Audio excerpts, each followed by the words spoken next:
अस्सलाम वालेकुम दोस्तों, आज मैं लेकर हाजिर हूँ तारे अनकबूत की एपिसोड नंबर 8। आइए सुनते हैं, पढ़ते हैं एक इंट्रो के बाद।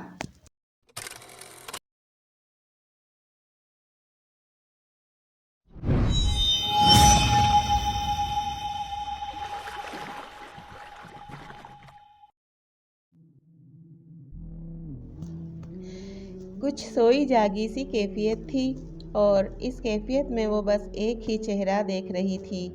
बड़ी बड़ी ब्राउन आँखें, गंदुमी रंगत, माथे पर बिखरे हुए बाल और लबों पर वो मेहरबान सी मुस्कुराहट।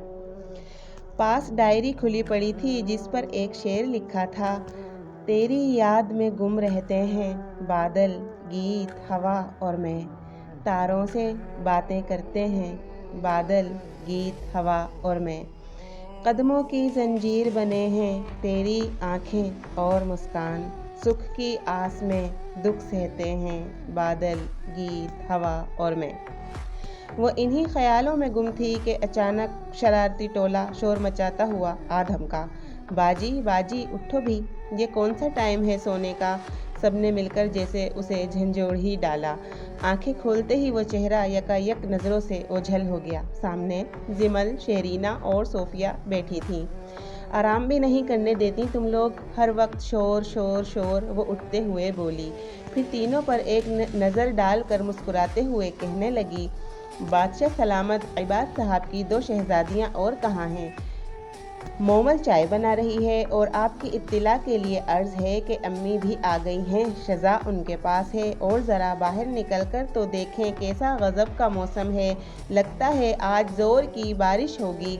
जमल ने चहकते हुए अपनी बात मुकम्मल की, चलो फिर अम्मी के पास ही बैठते हैं। रुबाब ने उठते हुए डायरी बंद की, तकिए के नीचे रखी और सबके साथ सीढ़ियाँ उतरकर नीचे वाले कमरे में आ गई। अरे अम्मी, आज जल्दी आ गई आप, वो अम्मी के पास बैठते हुए बोली। हाँ, आज जल्दी काम ख़त्म हो गया था, अम्मी ने मुस्कुराते हुए जवाब दिया। इतने में मोमल चाय बनाकर ले आई। अम्मी ने कप उठाते हुए कहा, आज सोच रही हूँ बिरयानी बना लूँ, क्या ख्याल है। अरे वाह अम्मी, कितना नेक ख्याल है। इसका मतलब है आज हमारी किचन से छुट्टी हो गई। अम्मी जिंदाबाद। रुबाब और मोमल ने एक साथ नारा लगाया तो अम्मी बेख्तियार हंस पड़ी। फिर अचानक उन्हें कुछ याद आया। अरे हाँ, तुम्हारी खाला को फ़ोन करना था।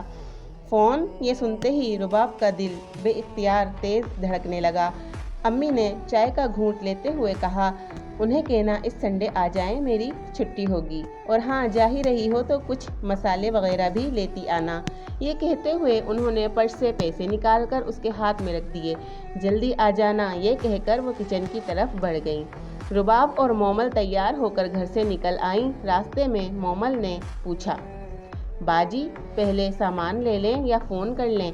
रुबाब ने अपने दिल की बेतरतीब धड़कनों को संभालते हुए आहिस्ता से जवाब दिया, पहले फ़ोन कर लेते हैं, फिर सामान लेकर सीधे घर चलेंगे। कभी कभी इंसान किसी जगह किसी काम से नहीं जाता, बल्कि किस्मत खामोशी से उसे वहाँ ले जाती है जहाँ उसके दिल की एक नई दास्तान लिखी जानी होती है। बाज़ मुलाकातें इरादा नहीं होती, तकदीर होती हैं। नेट कैफ़े का शीशे का दरवाज़ा खोलकर वो दोनों अंदर दाखिल हुई। वो शख्स उन्हें आते हुए देख चुका था, उन्हें देखते ही खड़ा हो गया। आंखों में शनासाई की हल्की सी चमक और होंठों पर वही मानूस नरम सी मुस्कुराहट। उसने पर्ची पर लिखा नंबर मिलाया और रिसीवर उनकी तरफ बढ़ा दिया, जिसे मोमल ने थाम लिया और खाला से बात करने लगी। उधर उस शख्स ने कंप्यूटर पर बहुत धीमी आवाज़ में एक गाना चला दिया, जिंदा रहने के लिए तेरी कसम, एक मुलाकात ज़रूरी है सनम। बेख्तियार रुबाब की निगाह उसकी तरफ उठी, वो भी उसी की तरफ देख रहा था। कैसा सहर था उसकी आंखों में, जैसे खामोश रहकर भी बहुत कुछ कह रही हों। रुबाब ने झट से नज़रें झुका लीं और नेट कैफ़े से बाहर का मंजर देखने लगी, जहां हल्की हल्की फुहार शुरू हो चुकी थी। मोहब्बत हमेशा लफ्ज़ों से नहीं होती, कभी सिर्फ एक नज़र, एक मुस्कुराहट या एक खामोशी भी दिल के निहा खानों में ऐसी जगह बना लेती है जहां फिर किसी और के लिए जगह नहीं बचती। मोमल ने बात ख़त्म की, पैसे अदा किए। पैसे लेते हुए वो शख्स मुस्कुराते हुए बोला, आप लोग इसी सेक्टर में रहते हैं। जी हाँ, हम यहीं इसी सेक्टर में रहते हैं, मोमल ने जवाब दिया। ओह अच्छा, और क्या ये गूंगी हैं? उसने बड़ी मासूमियत से रुबाब की तरफ इशारा करते हुए पूछा। जी नहीं, गूंगी नहीं हूँ मैं। رباب جلدی سے بولی، کہیں وہ واقعی اسے گونگا نہ سمجھ بیٹھے۔ اس کی بات سن کر وہ ہنس پڑا۔ ارے واقعی؟ رباب بھی اس سے پوچھنا چاہتی تھی، کیا آپ بھی یہیں رہتے ہیں؟ اور یہ بھی کہ ایسا کیوں لگتا ہے جیسے میں آپ کو برسوں سے جانتی ہوں؟ آخر آپ کو پہلے کہاں دیکھا ہے؟ مگر بعض سوال دل میں ہی اچھے لگتے ہیں، کیونکہ ہر احساس کو لفظ نہیں ملتے اور ہر دھڑکن کو آواز نہیں دی جا سکتی۔ وہ کچھ نہ کہہ سکی۔ یہ ان دونوں کی درمیان پہلی باقاعدہ گفتگو تھی۔ گھر واپس تو وہ آ گئی، مگر یوں محسوس ہو رہا تھا جیسے اس کا دل، اس کی سوچیں، اس کی خاموشیاں، سب کچھ وہیں اسی نیٹ کیفے میں رہ گیا ہو اور وہ خود صرف اپنا وجود لے کر واپس آئی ہو۔ آگے کیا ہوگا؟ کیا یہ خاموش ملاقاتیں ایک نئی کہانی کا آغاز ہے، یا قسمت نے ابھی کچھ اور لکھ رکھا ہے؟ جاننے کے لیے اگلی قسط ضرور دیکھیے۔